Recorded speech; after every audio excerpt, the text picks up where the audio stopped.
Bismillahirrahmanirrahim. Assalamualaikum warahmatullahi wabarakatuh.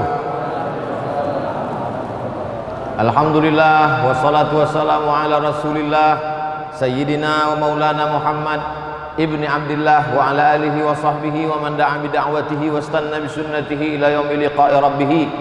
Jamaah Masjid Markaz Islami Bangkinang, Kabupaten Kampar, Provinsi Riau, yang hadir pada malam hari ini, pada malam yang ketiga Ramadan, maupun yang mengikuti program ini melalui streaming, melalui YouTube, melalui berbagai macam program, insya Allah baik yang langsung maupun tak langsung semuanya mendapatkan kemuliaan dari Allah Subhanahu wa Ta'ala. Amin ya Rabbal Alamin.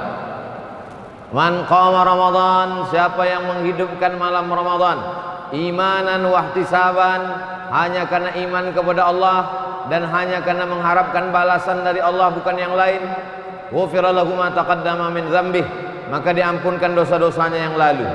Di antara cara menghidupkan malam Ramadan, salat maghrib berjamaah, salat isya berjamaah, setelah itu tarawih, setelah itu witir, setelah itu tadarus atau kajian, setelah istirahat sejenak tidur, lalu kemudian bangun malam, sholat sunat wudhu, sholat sunat taubat, sholat sunat hajat, sholat sunat tahajud, sholat sunat mutlak, memperbanyak zikir, istighfar, tahmid, tahlil, lalu kemudian sholawat, afdalul zikri, la ilaha illallah, Muhammadur Rasulullah.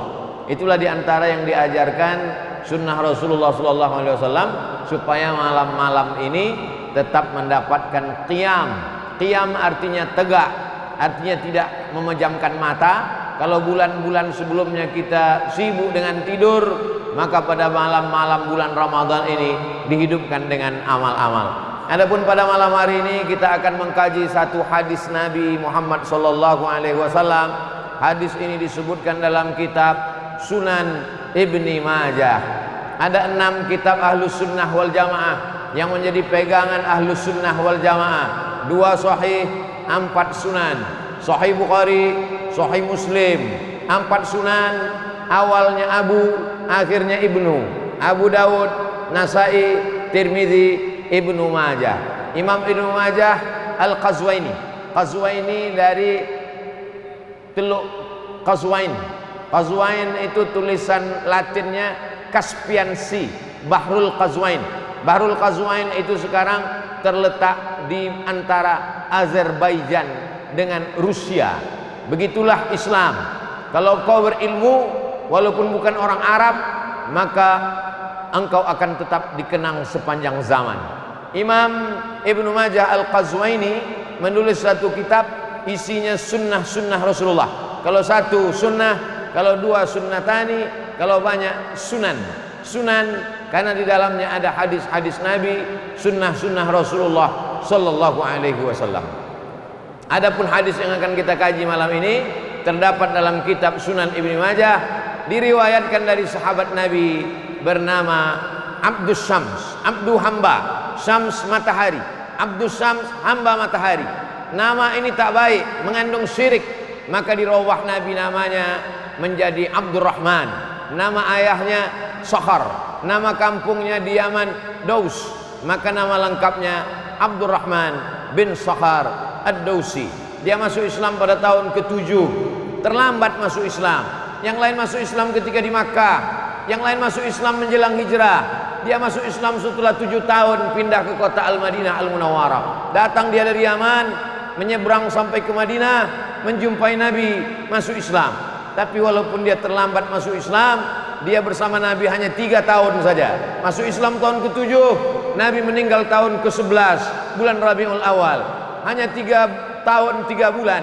Tapi hadis yang paling banyak direwayatkan oleh sahabat Nabi adalah Abu Hurairah. Dia Abdurrahman, tapi karena selalu membawa anak kucing, maka Nabi memanggilnya ya Abahir. wahai engkau orang yang selalu membawa kucing, karena dia orang yang punya berhati lembut, penyayang kepada binatang. Ya Abahir, wahai engkau orang yang sayang kepada kucing. Maka populerlah nama dia dengan nama Abu Hurairah. Nabi SAW sebelum menyampaikan hadis di atas pasir, man bassata ridaahu, siapa yang mau membentangkan sorbannya, kata Nabi, ke atas pasir ini, hatta ulqiya maqalati hadza, sampai ku sampaikan hadisku ini, fala yansa ma sami'a minni abada. Siapa yang mau membentangkan sorbannya, ku sampaikan hadis-hadisku ini, maka dia tidak akan lupa apa yang dia dengar sampai dia mati. Mendengar hadis itu langsung Abu Hurairah membentangkan sorbannya, lalu Nabi menyampaikan hadis-hadis. Setelah itu dia menggulungnya, maka sejak itu dia tak lupa hadis-hadis yang disampaikan Nabi Muhammad SAW. Itu salah satu mukjizat Nabi, bahwa hadisnya terjaga, terpelihara sampai hari ini, sampai hari kiamat, karena sahabat itu diberikan kekuatan akal, kecerdasan di antara sahabat-sahabat. Walaupun Abu Hurairah sahabat yang paling banyak meriwayatkan hadis, tapi dia mengaku ada orang yang lebih banyak lagi hafalannya daripada aku. Siapa dia? Abdullah bin Amr bin As radhiyallahu anhuma. Ada gubernur Mesir, sahabat Nabi, namanya Amr bin As. Amr bin As punya anak laki-laki namanya Abdullah. Abdullah bin Amr bin As radhiyallahu anhuma. Aku banyak menghafal, kata Abu Hurairah, tapi Abdullah bin Amr bin As lebih banyak lagi hafalannya. Kenapa? Li'annahu la yaktub wa ana la aktub. Li'annahu yaktub, karena dia menulis sedangkan aku tidak menulis. Suatu ketika orang-orang Arab berkata, kenapalah engkau tulis hadis itu wahai Abdullah bin Amr bin As? Kenapa kau tulis hadis-hadis Nabi itu? Datanglah Abdullah bin Amr bin As menjumpai Nabi Muhammad SAW. Ya Rasulullah, mereka berkata, kenapa kau tulis? Apakah yang ada yang perlu kutulis, ada yang tak perlu kutulis? Apa kata Nabi SAW? Uktub, tulis. Wallahi, demi Allah, ma yakhruju minhu illa haq. Semua yang keluar dari mulutku ini hak. Tulislah. Itu menunjukkan bahwa ada sahabat Nabi itu yang mengingat dengan akalnya, Abu Hurairah. Tapi ada sahabat Nabi itu yang mengingat dengan akal dan tulisannya. Itulah dia Abdullah bin Amr bin As dan sahabat-sahabat yang lain. Zaman sekarang umat Islam menjaga hadis tidak dengan akalnya, tidak pula dengan mulutnya, cukup dengan handphonenya. Sehingga ketika handphone itu hilang, hadis itu pun hilang juga. Jamaah yang dimuliakan Allah Subhanahu wa taala.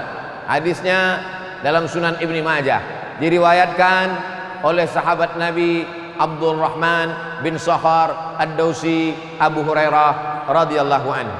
Status hadisnya hadisun hasan. Hadis yang paling tinggi sahih, di bawah sahih hasan, di bawah hasan dhaif. Sahih dengan hasan tak ada ikhtilaf antar ulama, boleh dijadikan dalil hukum.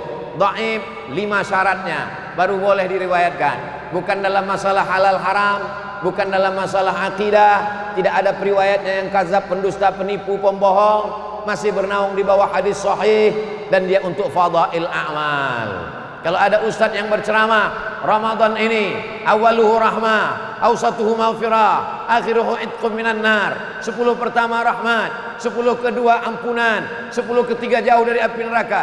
Hadisnya dhaif, tapi masih cukup 5 syarat. Dia bukan dalam masalah halal haram, dia bukan dalam masalah akidah, masih bernaung di bawah hadis sahih, tidak ada periwayatnya yang kadzab, pendusta, penipu, pembohong, dan dia untuk fadail amal. Maka silakan. Allahumma barik lana fima razaqtana wa qina azaban nar. Hadis dhaif, tapi masih boleh diamalkan karena masih cukup 5 syarat.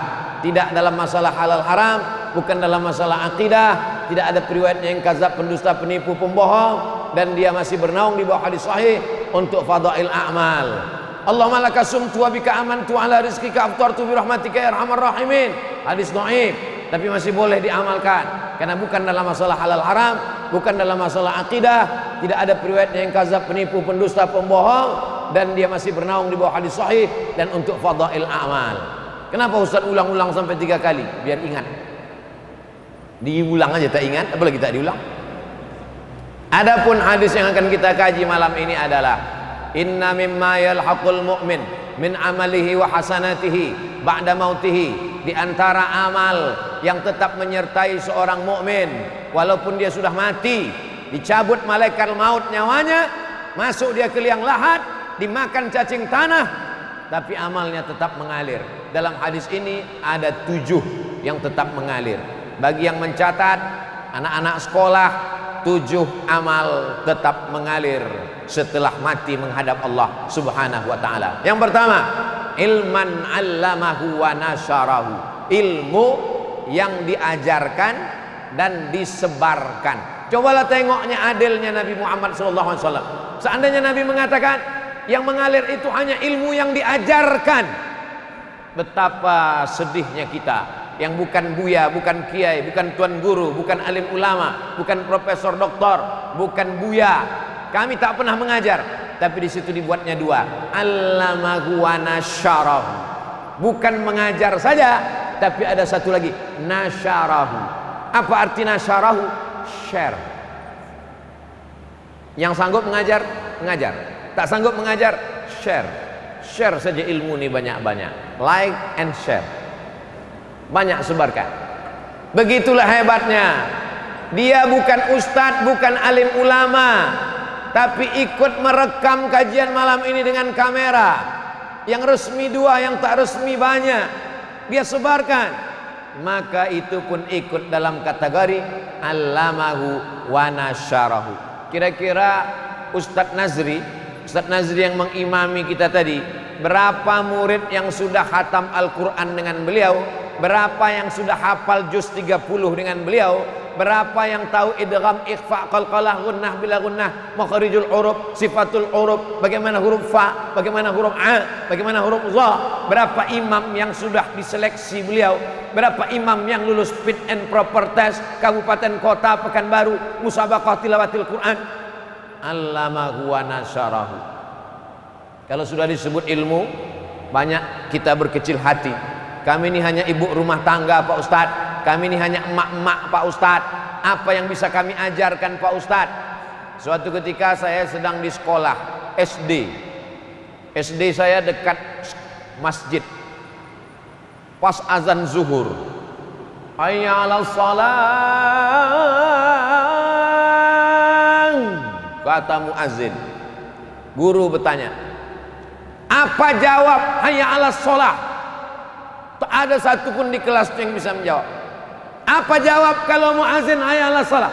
Saya angkat tangan. Saya ibu, Abdul Somad, apa jawabnya? La haula wala quwata illa billah. Siapa yang ngajar kamu? Emak di dapur sambil mengacau gulai. Yang mak ni kecil-kecil mengacau gulai, kita jalan main-main bawa pisau motong-motong, kentang motong-motong. Nanti kalau dengar la hayya 'alas shalah, hayya 'alal falah, sambut la haula wala quwata illa billah. Betapa ibu. Hari ini setiap saya mengajar la haula wala quwata illa billah, kalau kamu mendengar azan, sambutlah seperti yang diucapkan muazzin. Allahu Akbar sama, asyhadu alla ilaha illallah sama, asyhadu anna Muhammadar Rasulullah sama. Tapi ketika sampai hayya 'alas shalah, hayya 'alal falah, la haula wala quwata illa billah, ditutup dengan doa wasilah. Allahumma rabb hadhihi da'wati tammati was salatil qa'imah ati sayyidina Muhammadan al wasilata wal fadilah wasyarafa wad darajatal 'aliyatar rafi'ah wa ba'athullahu maqaman mahmudan alladzi wa'ata innaka la tukhliful mi'ad. Ibu bukan guru, ibu bukan dosen, ibu bukan ulama, ibu bukan ustazah, tapi anak ibu mengajarkan itu, mengajarkan ke istrinya, diajarkannya ke cucu menantunya, diajarkannya ke tetangga, ke sahabatnya, menjadi ilmu yang mengalir. Oleh sebab itu jangan berkecil hati, walaupun kita bukan ulama. Bapak hanya seorang kepala rumah tangga, pulang dari memanen sawit, diajaknya anaknya sholat sambil berwudu, diajarkannya, nah mencuci tangan tuh begini, mana tahu ada sisi-sisi ikan, mana tahu ada bekas-bekas sawit, mana tahu ada bekas-bekas minyak, dicuci begini. Kalau memasuk, kalau mengusap telinga tuh, yang ini ke dalam telinga, yang ini ke daun telinga, yang ini ke dalam, yang ini keluar. Kalau berwudu, tengok siku mesti kena, tengok siku, celah tangan mesti digosok, jangan sampai tak kena air. Sepele, tapi satu hari berapa kali dia berwudu? Wudu subuh, wudu duha, wudu zuhur, wudu asar, wudu maghrib, wudu isya, wudu tahajud, mengalir pahalanya. La tahqiranna minal ma'rufi syai'a. Jangan pernah kau sepelekan walaupun amal kau kecil. Jangan bandingkan amal kita dengan Dr. Mawardi Muhammad Saleh. Jauh, tak bisa. Dia 13 tahun di Madinah, mengigaunya pun bahasa Arab. Capek kita kalau mau ikut itu. Mau berapa kitab usul fikih mau kita kaji, payah. Yang ringan-ringan saja, yang simple-simple saja, yang sepele-sepele saja. Wailun lil aqab, celaka, celaka, tumit. Tumit ini celaka. Kenapa tumit celaka? Karena tumit tak kena air. Ketika berwudu, keran air dihidupkan, kena ujung, tumit tak kena, diajarkan. Tumit mesti kena. Celah-celah kaki masukkan kelingking, mesti kena. Sepele, remeh temeh. Tapi berapa banyak orang tak sah sholatnya hanya gara-gara tidak sempurna wudunya. Bapak mengajarkan anak kencing jongkok, kakinya ditekuk, supaya apa? Supaya kantong air seni, air kencingnya kempis, habis keluar semua, menetes, setetes dua tetes, batal wudunya, batal sholatnya. Sepele, remeh temeh. Tapi dia menjadi amal jariah. Maka yang pertama yang bisa menyertai kita walaupun sudah mati, ilman allamahu wa nasarahu. Yang kedua, waladan salihan tarakahu, anak yang soleh. Anak soleh. Kenapa anak nomor 2? Karena banyak orang tak punya anak, berkecil hati, dihibur Allah Ta'ala. Kau boleh tak punya anak, tapi kau punya ilmu. Kau boleh tak punya anak, tapi kau punya buku. Kau boleh tak punya anak, tapi kau punya kitab. Maka ada ulama namanya Syekh Abdul Fattah Abu Ghuddah, menulis kitab Al-Ulama Al-Uzzab Alladzina Atharul Ilma Ala Zawaj. Ulama-ulama yang seumur hidupnya tak menikah karena lebih mengutamakan ilmu daripada menikah. Di antaranya Imam Nawawi. Sekarang orang kalau membaca kitab Al-Azkar, Imam Nawawi. Riyadhus Shalihin, Imam Nawawi. Raudhatul Talibin wa Umdatul Muftin, Imam Nawawi. Baca Sahih Muslim, tak paham isinya, baca syarahnya Al-Minhaj, syarah Sahih Muslim Ibn Al-Hajjaj, Imam Nawawi. Membaca kitab fikih, fikih dari sejak masa Imam Syafi'i tahun 204, Imam Syafi'i abad ketiga, abad keempat, abad kelima, abad keenam, abad ketujuh, 500 tahun mazhab Syafi'i berkembang macam-macam. Datang seorang ulama, direvisinya mazhab Syafi'i. Pendapat yang dhaif dia buang, pendapat yang bagus dia ambil. Maka ditahzibnya mazhab Syafi'i. Ditulisnya kitab Al-Majmu' Syarah Al-Muhadzab yang ditulis oleh Imam Nawawi, meninggal tahun 676. Jarak dia dengan Imam Syafi'i 204 ke 676. 204, 3, 4, 5, 6, hampir 500 tahun jarak dari Imam Syafi'i kepada Imam Nawawi. Imam Nawawi tak punya anak, tapi sampai hari ini nama Nawawi tetap disebut orang di berbagai negeri, dari mulai Mesir. Jangan berkecil hati tak punya anak. Ini berapa banyak orang meneteskan air mata mengadu, "Buya, saya tak punya anak." Kenapa tak punya anak? Belum nikah. Nah, nikahlah. Ilman 'allamahu wa nasarahu. Yang kedua, waladan salihan tarakahu. Begitu hebatnya Nabi SAW. Anda yang pertama tadi langsung Nabi katakan anak yang soleh, orang langsung down, orang langsung jatuh. Nabi hibur, ilmu dulu.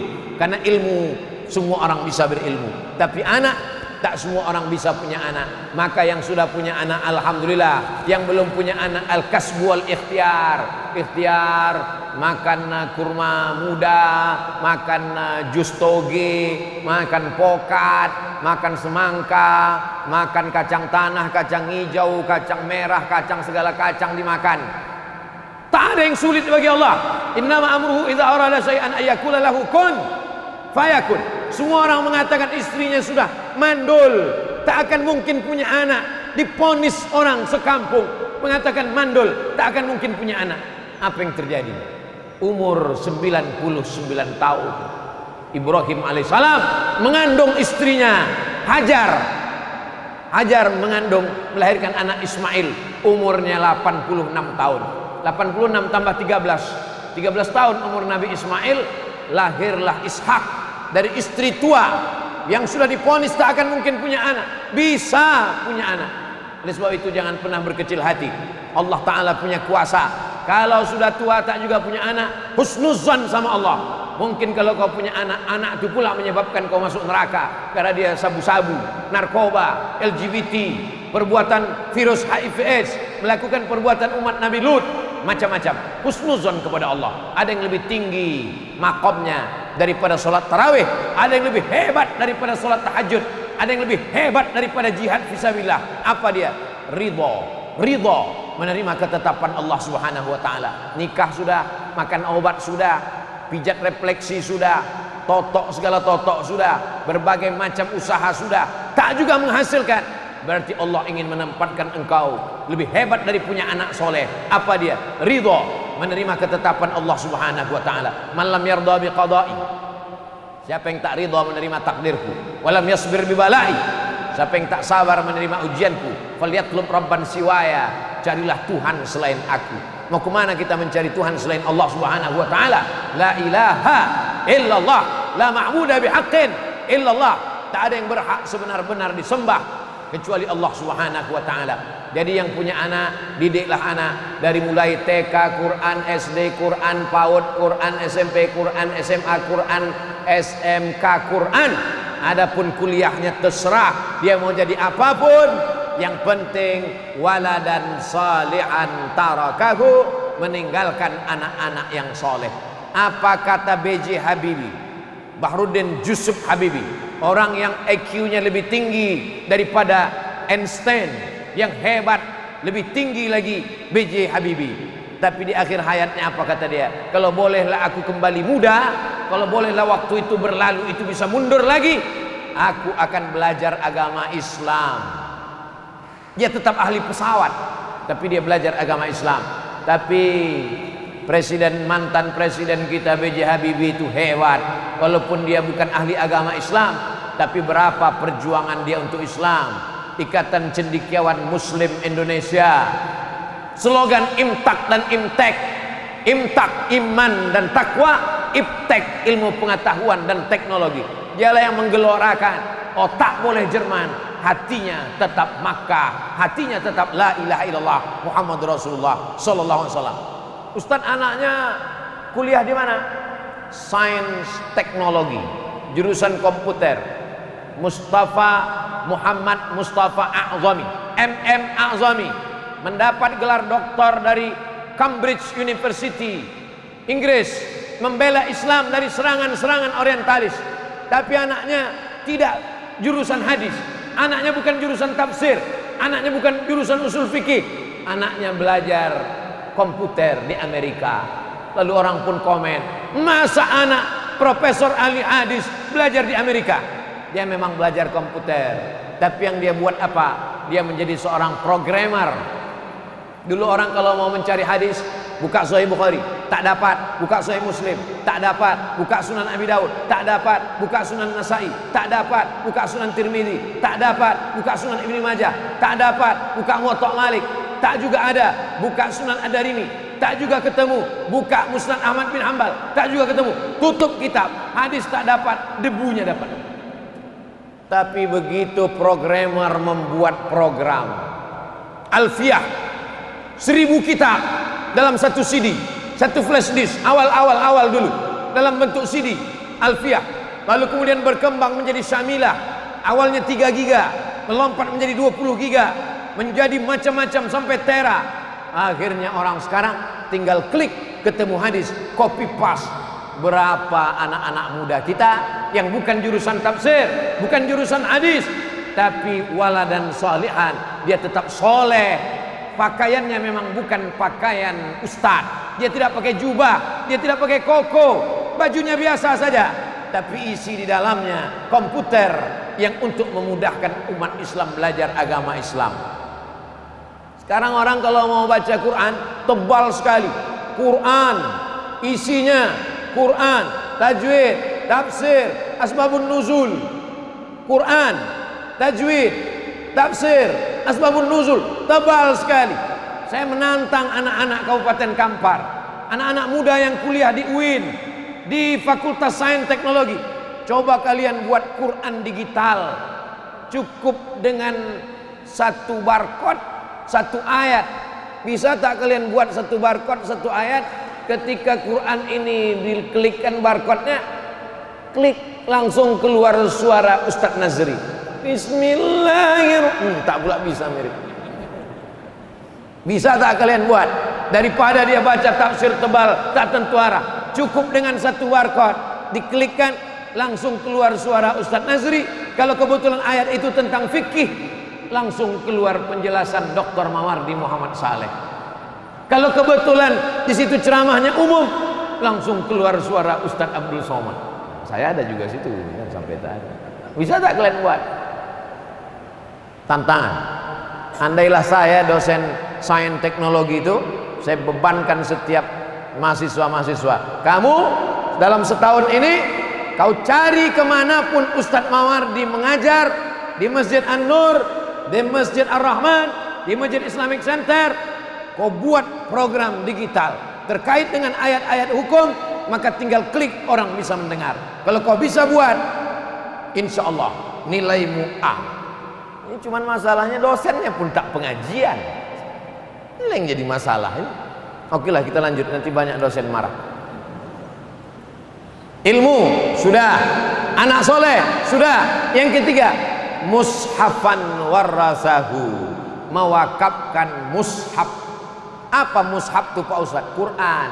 Orang selalu minta ambilkan Quran, tolong ambilkan Quran, tolong ambilkan Quran.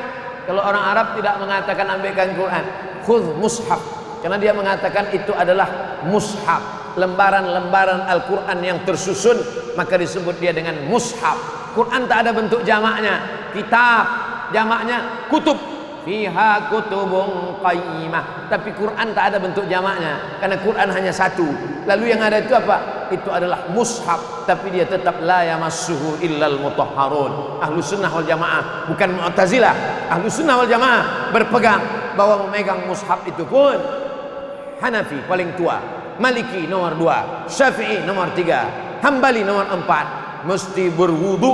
Tapi saya mau menjelaskan bahwa mewakafkan mushaf, alhamdulillah sekarang program-program wakaf mushaf Al-Quran. Berikut ini penyerahan wakaf mushaf Al-Quran sebanyak 1000 eksemplar, disebarkan ke suku Talang, suku Akit, suku Laut, suku Sakai, disebarkan ke desa terpencil. Kami mengantar ke kampung-kampung. Alhamdulillah, luar biasa. Dan Yayasan Tabung Wakaf Umat di Pekanbaru, 16 programnya. Di antara program yang paling banyak diminati orang adalah wakaf Al-Quran. Tapi wakaf Al-Quran ini jangan macam-macam. Ada juga yang mempermain-mainkan wakaf Al-Quran. Akadnya akad wakaf, tapi dia bermain jual beli di sana. Nah, ini mesti hati-hati. Saya wakafkan duit 100.000 untuk beli Al-Quran tunai. Ingat, akadnya akad wakaf. Ternyata harga Quran 35.000. Makin banyak dicetak makin murah. Akad Quran 35.000, akadnya kau katakan wakaf, duitnya kau pakai untuk operasional. Tak betul akadnya, karena kalau wakaf tak boleh hilang. Kalau hilang itu namanya bukan wakaf, itu namanya infak, itu namanya sodakoh. Maka mesti jelas ini akad.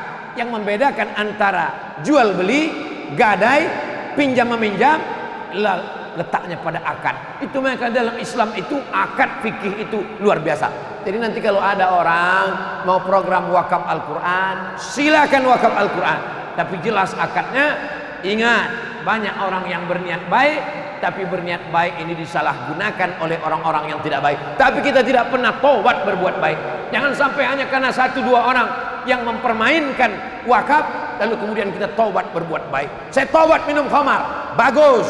Saya taubat berzina, bagus. Saya taubat korupsi, bagus. Saya taubat sedekah, jangan. Ini umat ini banyak sekarang. Taubat saya pengajian Pak Ustaz, jangan. Kita tetap berbuat baik. Maka silakan wakaf Al-Quran. Ustaz Abdul Somad ini cuman ceramah aja, wakaf Quran. Ustaz sendiri pernah tak wakaf Quran? Waktu meninggal almarhumah mak saya wakafkan Al-Quran, kalau tak salah 5.000 eksemplar. Tapi bukan duit saya. Assalamualaikum Pak penerbit Bandung. Waalaikumsalam. saya mau cetak 2000 Quran untuk wakaf mak saya meninggal, boleh tak? Boleh, kata dia. Setelah dicetak, tapi kami tak mau terima duitnya Pak Ustadz. Kirimnya 2000 Al-Quran, kata dia tak usah bayar. Oh, kalau tak usah bayar Pak, tambah lagi 5000, kata saya. Nah, kalau 5000 bayar, katanya. Nah, bayar. Maksud saya 2000 tak bayar, yang 3000 tuh bayar, supaya kalau masuk surga jangan dia aja. Coba kalau kita tak mau dibayar, pas diminta 2000, kata dia jangan bayar, mati. Kebetulan kuburnya dekat, dia mengalir pahala, kita tidak.